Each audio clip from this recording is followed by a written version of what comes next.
Je remercie le ministre des Affaires étrangères des Maldives.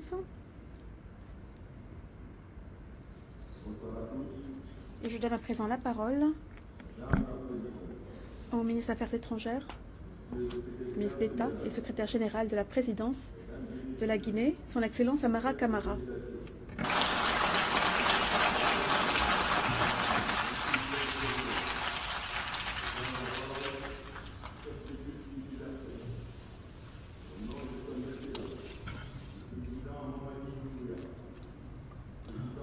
Bonsoir à tous. Madame la Présidente, Monsieur le Secrétaire général, Mesdames et Messieurs les chefs de délégation, c'est un honneur et un privilège pour moi de prendre la parole à cette tribune universelle au nom de son Excellence, le Président Mamadi Doumbouya, Président de la République de Guinée, chef de l'État. À cette occasion solennelle, il m'a chargé de transmettre ces chaleureuses félicitations à Madame Ananela Bauerbach pour sa brillante élection à la présidence de la 80e session de l'Assemblée générale des Nations unies et de lui assurer du soutien total de la République de Guinée durant son mandat.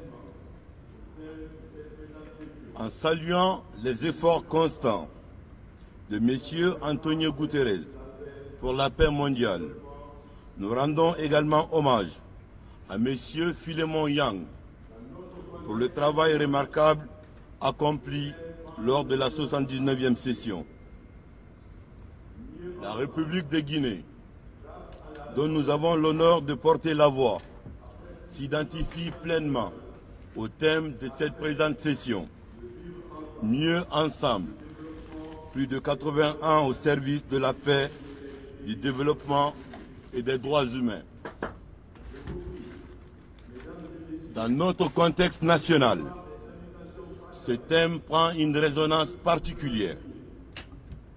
Mieux ensemble, grâce à la refondation, après plus de 66 ans d'indépendance, la paix, le vivre ensemble, le développement et les droits humains deviennent une réalité en République de Guinée. Je vous prie, Mesdames et Messieurs, de recevoir les salutations fraternelles du peuple souverain de Guinée, de son président et de son gouvernement. En prenant la parole ici même, il y a 2 ans, le président Doumbouya affirmait: mon pays continue de fonder un espoir en l'Organisation des Nations Unies pour trouver des solutions idoines aux problèmes auxquels notre monde est confronté.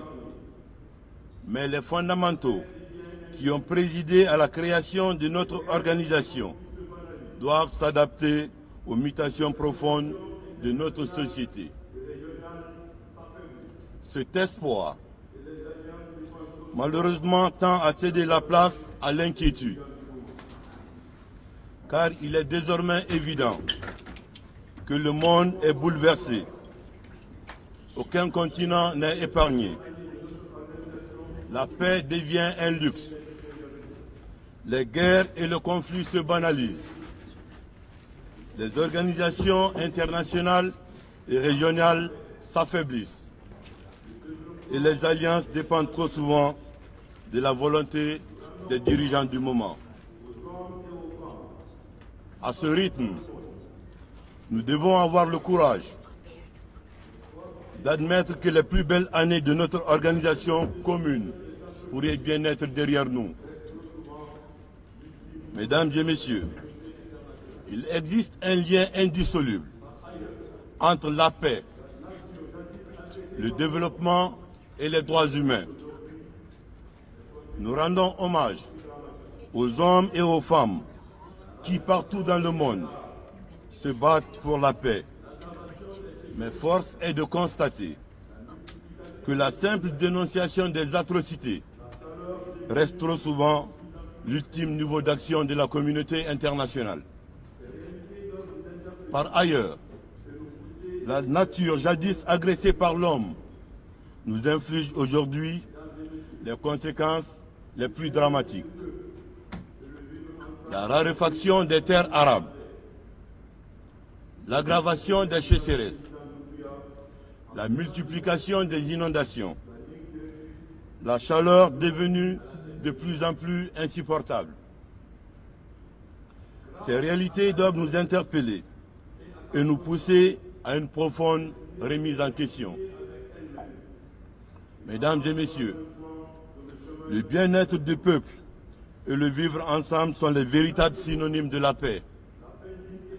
C'est ce qu'affirmait déjà le président Doumbouya en faisant de cette priorité la ligne directrice de son action à la tête de l'État. Grâce à sa rigueur et à sa constance, la Guinée s'est réconciliée avec elle-même et avance courageusement sur le chemin de son développement.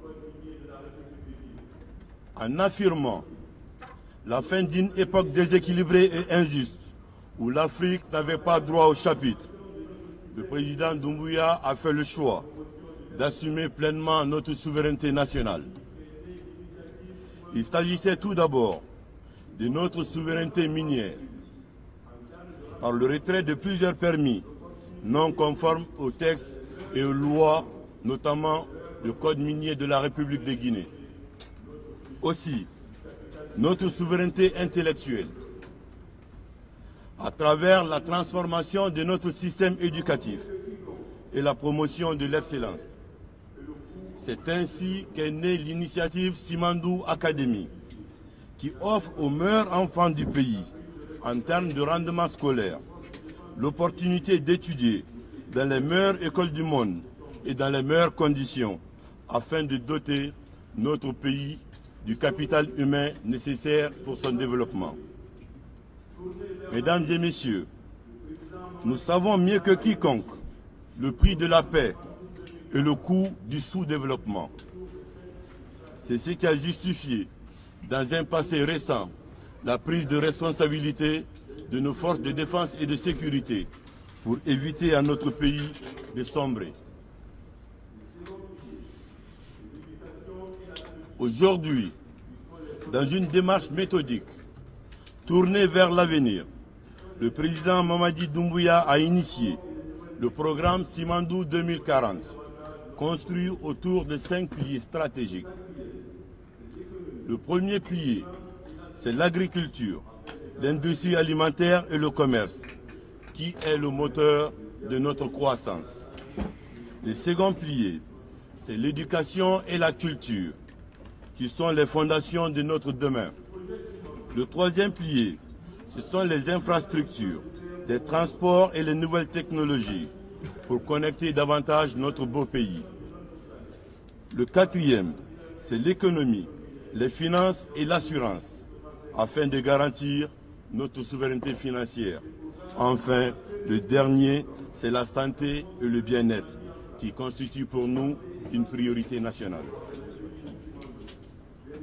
Le projet Simandou, qui abrite le plus grand gisement de fer au monde, contribuera significativement à la décarbonisation de notre planète grâce à la teneur exceptionnelle de son minerai, qui est autour de 65%. Et pour garantir la pérennité du programme, un fonds souverain sera mis en place, alimenté essentiellement par les revenus de Simandou, bien entendu complété par d'autres mécanismes classiques. Mesdames et messieurs, permettez-moi de rappeler encore une fois les mots d'un grand dirigeant africain qui affirmait du haut de cette même tribune, je cite, « De façon très claire, sans hypocrisie, sans faux semblant, les yeux dans les yeux, nous sommes tous conscients que ce modèle démocratique que vous nous avez si insidieusement et savamment imposé après le sommet de la Baule en France, presque de façon religieuse, elle ne marche pas. Les différents indices économiques et sociaux sont là pour le démontrer. Ce n'est pas un jugement de valeur sur la démocratie en elle-même. C'est un bilan. Un constat sur plusieurs décennies d'expérimentation chaotique de ce modèle dans notre environnement. Une période où il n'a été question que de joutes politiques au détriment de l'essentiel qui est l'économie.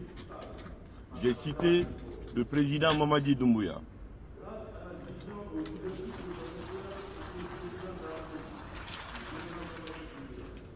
À ce propos, je suis heureux d'annoncer que la République de Guinée vient de franchir une étape historique en obtenant sa première notation souveraine inaugurale, classée B+, avec perspective stable par Standard & Poor's. Grâce à la vision et au leadership de son Excellence, Monsieur le Président de la République, le général Mamadi Doumbouya, la Guinée franchit aujourd'hui un cap majeur avec cette reconnaissance internationale.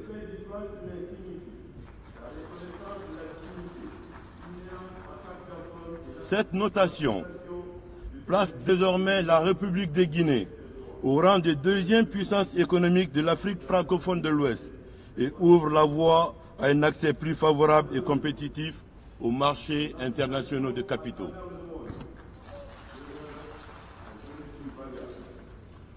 Pour la République de Guinée, le respect du droit humain signifie la reconnaissance de la dignité inhérente à chaque personne et l'application de principes et de normes qui protègent ses droits, tels que définis par la Déclaration universelle des droits de l'homme. Malheureusement, son application à travers le monde demeure à géométrie variable, selon les régions, selon les acteurs, selon les contextes et selon les intérêts. Mesdames et messieurs, en venant ici, le président Doumbouya nous a chargés de réaffirmer son adhésion sincère au thème de cette session. Il attache une importance primordiale à la paix, au développement et aux droits humains.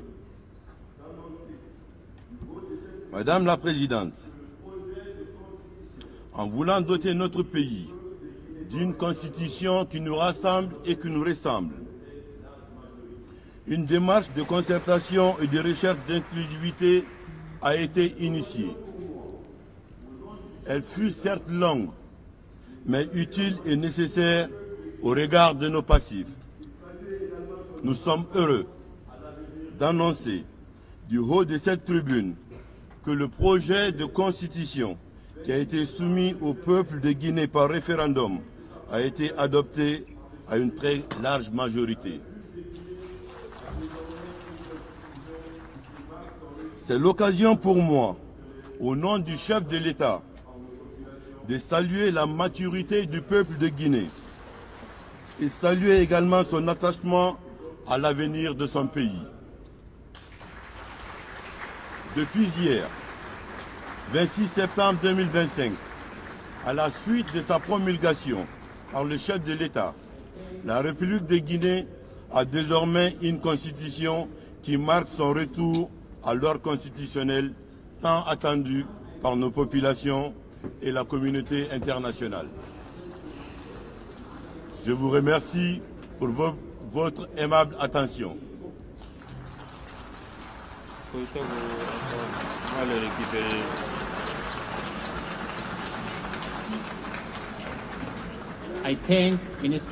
Je remercie le ministre d'État et secrétaire général de la présidence de la Guinée.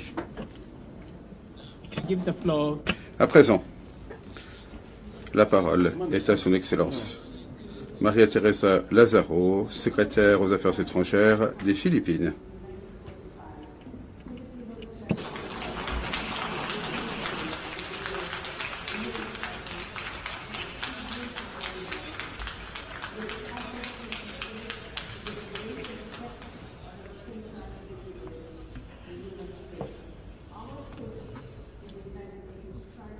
Mr. President, Monsieur le Président, Excellences, Mesdames et Messieurs,